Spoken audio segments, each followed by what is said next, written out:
Olá, amigos telespectadores, Shalom Aleichem, paz seja convosco. Eu sou o Rabino Ishai Ben Yehudá e este é o programa Shabbat Shalom. Hoje estaremos estudando mais uma porção da Torá, ou mais uma parashá, como é em hebraico.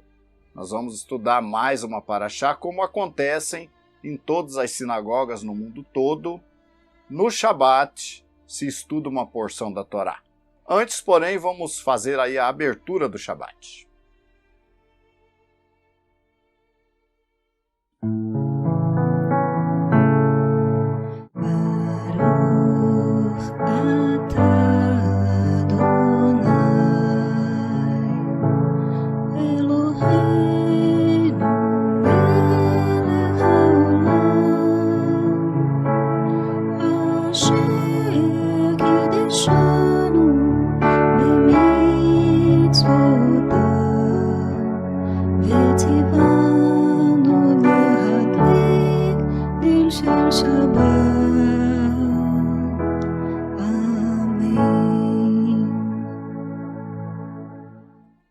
A parashá de hoje é uma continuidade, aborda sobre a continuidade da tentativa de Moshe Rabbeinu de tirar o povo de Israel, o nosso povo, do Egito, para cumprir a vontade de Deus.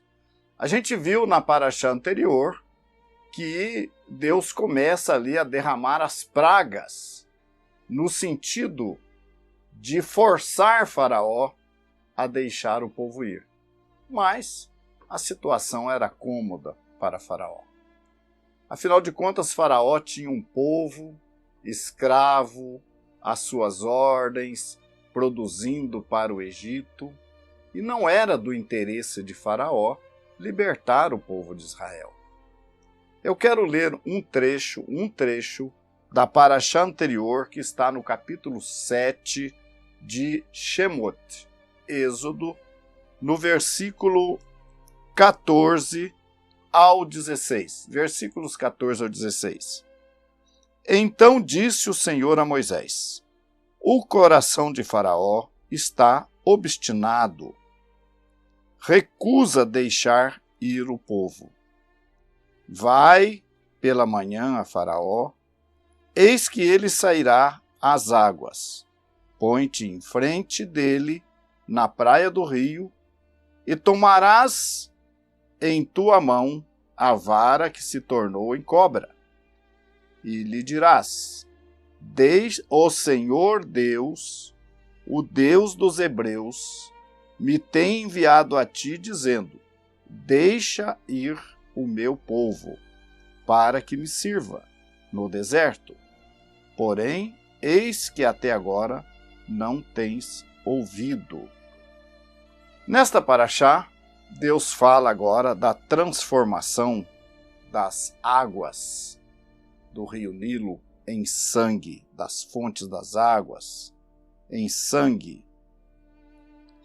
E diz a palavra, o texto da Torá, que mesmo vendo aquilo, porque os magos também, alguns dos sinais que Moshe Rabbeinu fazia, os magos conseguiam fazer alguma coisa parecida, e isso contribuía para o endurecimento do coração de Faraó. Há um texto que diz que Deus endureceu o coração de Faraó. Por que será que Deus endurece o coração das pessoas? Nesse caso, poderia-se até alegar que a culpa é de Deus. Mas não é assim. Na verdade, Deus endurece o coração daqueles que, a princípio, já o rejeitam. Então, se nós nos fecharmos a nossa mente e o nosso coração para ouvirmos a palavra de Deus, os apóstolos, num dos escritos dos apóstolos, vem a dizer que Deus envia a operação do erro. O espírito do erro opera no coração daqueles que não aceitam a verdade.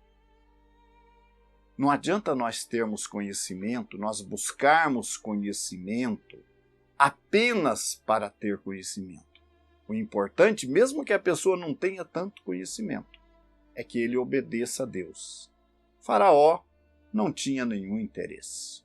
Faraó servia outros deuses. Então nós temos aí a sucessão de pragas, nós temos depois a praga de rãs, a praga dos piolhos, a praga das moscas e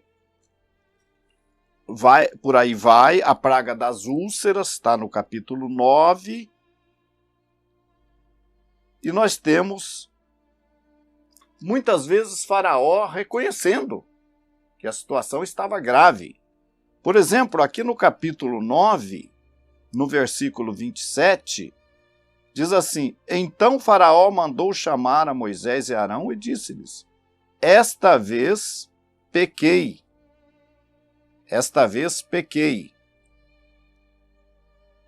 O Senhor é justo, mas eu e o meu povo ímpios. Orai ao Senhor, para que não haja mais trovões de Deus, nem saraiva, e eu vos deixarei ir, e não ficareis mais aqui. Capítulo 9, verso 27 e 28. No capítulo 10, que é a nossa Paraxá Bo, ela começa dizendo o seguinte, no capítulo 10, versículo 1. Disse, pois, o Senhor a Moisés.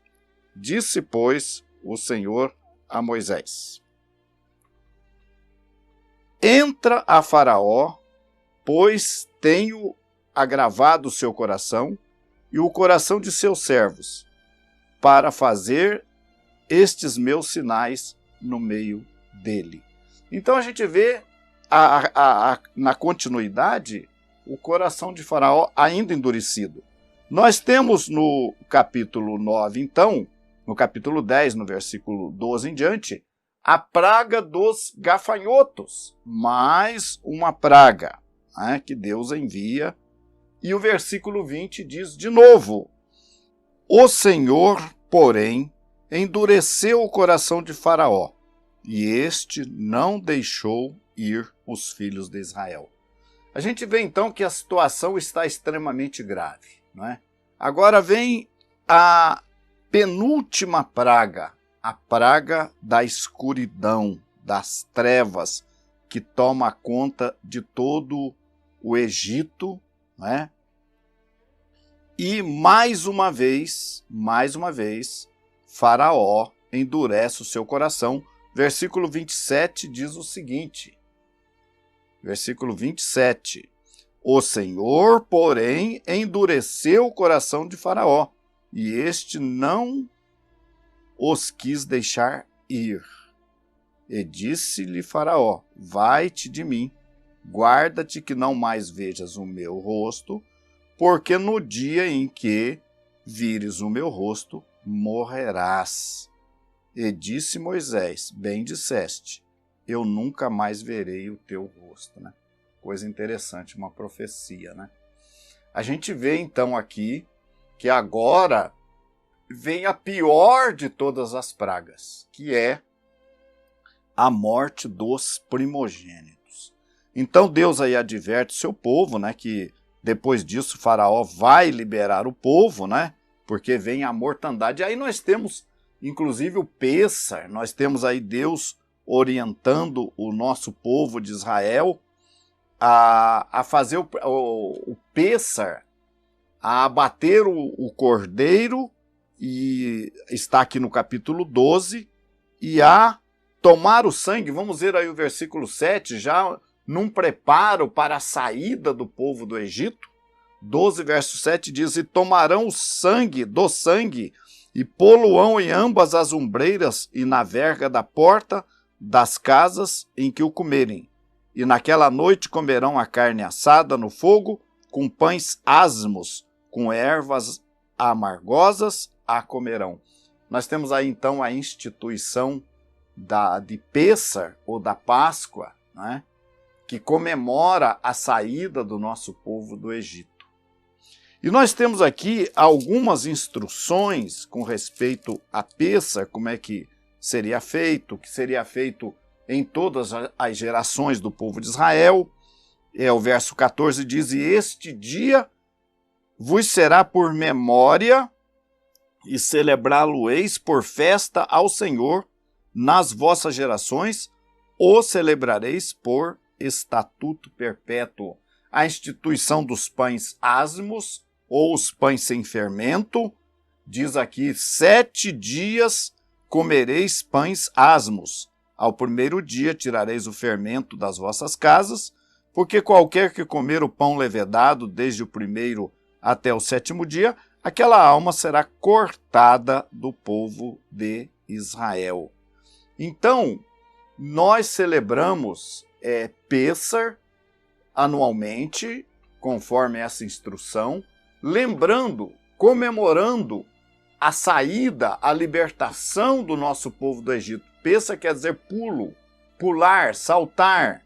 Então, por que isso? Porque quando o destruidor vinha e tinha uma casa com o sangue nas portas, nos umbrais das portas, o anjo ou o destruidor não atingia aquela casa, ninguém morria, o primogênito ali não morria. E ele ia, obviamente, atingir a casa dos egípcios. Então, Pêssar quer dizer um salto. E aí, daí então, vem a origem da palavra Pêssar, que é uma festa então que celebra estes acontecimentos. Depois nós temos no final do capítulo 12 uma instrução sobre quem podia comer Pêssar, né? Somente aqueles, diz aqui o verso 43, disse mais o Senhor a Moisés e a Arão: esta é a ordenança de Pêssar, ou da Páscoa, nenhum filho do estrangeiro comerá dela. Porém, todo servo de qualquer comprado por dinheiro, depois que houver circuncidado, então comerá dela. O verso 45 diz: o estrangeiro e o assalariado não comerão dela.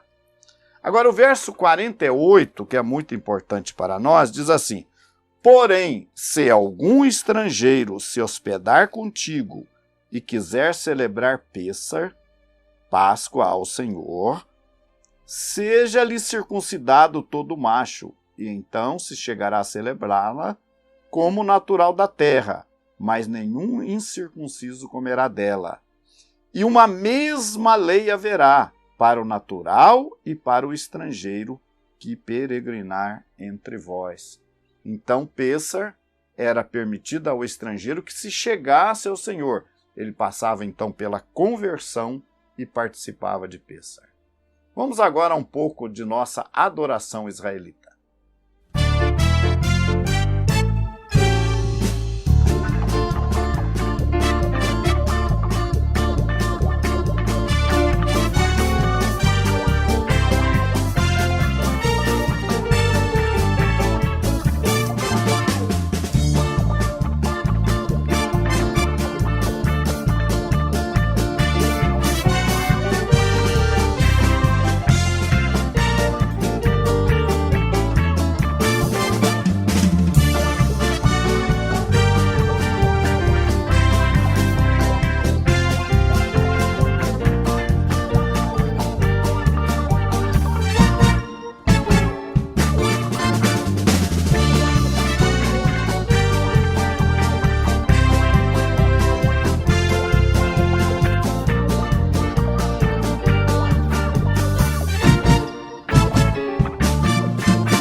Agradecemos a atenção de todos. Até o nosso próximo programa.